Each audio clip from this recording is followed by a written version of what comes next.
ہمارے ایک بزرگ ہوئے ہیں مولانا ابو نور محمد بشیر صاحب، آپ کے سیالکوٹ کے۔ اللہ نے سیالکوٹ کو بڑے تحفے دیے۔ یہ علامہ عبد الحکیم علیہ رحمہ کا شہر ہے۔ کتنا اعزاز ہے، کتنی تکریم ہے شہر کو۔ تو انہوں نے ایک بڑی خوبصورت بات کہی، چونکہ بڑے جو ہے وہ مزاحیہ انداز ان کا تھا۔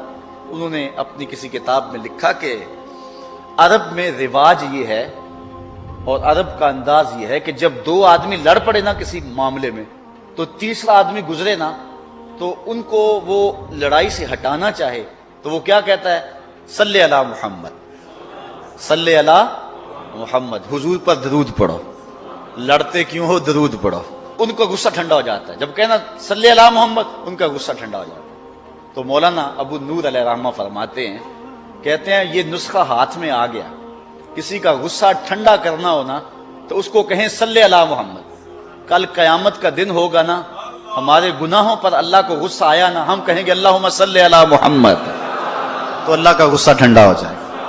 اللہ اکبر، حضور پہ درود پڑا کر۔ اور آج کل تو درود کی ضرورت ہی بڑی ہے۔ کچھ اور لوگ ہیں جو بارود والے ہیں اور ہم درود والے ہیں۔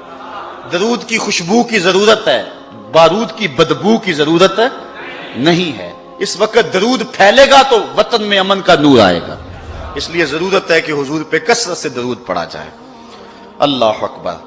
تو شہد کی مکھی چلتی ہے اور حضور پہ درود پڑتی ہے، اور چھتے تک آتے آتے وہ شہد میٹھا کر لیتی ہے، وہ کڑوا رس میٹھا کر لیتی ہے، اور دوسری مکھی گندگی پہ بیٹھتی ہے، ایک جگہ سے گندگی اٹھاتی ہے اور دوسری جگہ پہ لا کے رکھ دیتی ہے۔ چغل خور بھی اس مکھی کی طرح ہے، ایک جگہ سے گندگی اٹھاتا ہے اور دوسری جگہ پہ رکھ دیتا ہے اور لڑائی اور فساد برپا کر دیتا ہے۔ لیکن سلو کرانے والا شہد کی مکھی کی طرح ہے۔ کڑوا رس چوسا، دوسرے کو کہا یار وہ تو تیرے بارے میں جذبات ہی بڑے اچھے رکھتا ہے، واپس آتے آتے اس نے اس کڑوی باتوں کو میٹھا بنا لیا، اور پھر اس نے کہا اچھا پھر میں ہی غلطی پہ ہوں، اگر وہ میرے بارے جذبات یہ رکھتا ہے تو پھر میں غلطی پہ ہوں، میں توبہ کرتا ہوں، میرا اس کو سلام کہہ دینا۔ تو محبت پیدا ہو گئی۔ تو جو چغل خور ہوتا ہے، جو نمام ہوتا ہے، یہ انتہائی بدترین شخص ہے۔ اور بخاری مسلم دونوں میں روایت ہے، حضور نے ارشاد فرمایا لا يدخل الجنت نمام، چغل خور جنت میں داخل نہیں ہوگا، چغل خور جنت میں نہیں جائے گا۔ اور ایک حدیث میں آتا ہے مر النبی صلی اللہ علیہ وسلم بقبرین، حضور گزرے دو قبروں کے قریب سے، تو حضور کا جو خچر تھا وہ بدک گیا، تو آقا کریم علیہ السلام نے فرمایا انہما یعذبان، ان دونوں کو عذاب ہو رہا ہے۔ اور آگے فرمایا وما یعذبان فی کبیر، کوئی بہت بڑی بات سے عذاب نہیں ہو رہا۔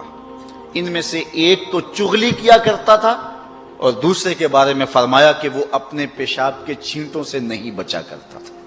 ایک حدیث کے لفظ حضور نے فرمایا استنزہوا عن البول فإن عامۃ عذاب القبر منہ، پیشاب کے چھینٹوں سے بچا کرو، عام طور پہ قبر کا عذاب انہی چیزوں سے ہوتا ہے۔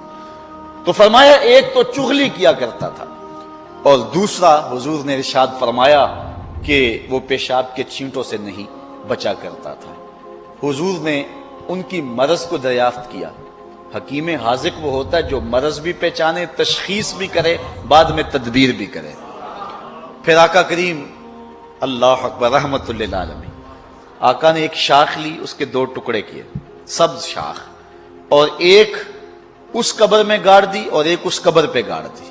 فرمایا جب تک یہ سبز رہیں گی اللہ کی تسبیح پڑھتی رہیں گی اور ان سے عذاب رکا رہے گا۔ میرے والد گرامی اللہ ان کی قبر پہ کروڑوں رحمت نازل فرمائے۔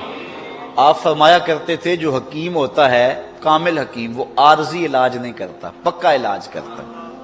تو جب تک وہ شاخیں سبز رہیں گی تو عذاب نہیں ہوگا، تو جب خشک ہو جائیں گی تو عذاب پھر پلٹ آئے گا۔ تو آپ فرمایا کرتے تھے اس حدیث کی تشریح میں جن شاخوں کو حضور نے دستے کرم سے لگایا نا وہ سبز ہی رہیں گی، وہ خشک ہو ہی نہیں سکتی ہیں، جن کو حضور نے لگا دیا ہے۔ اللہ اکبر۔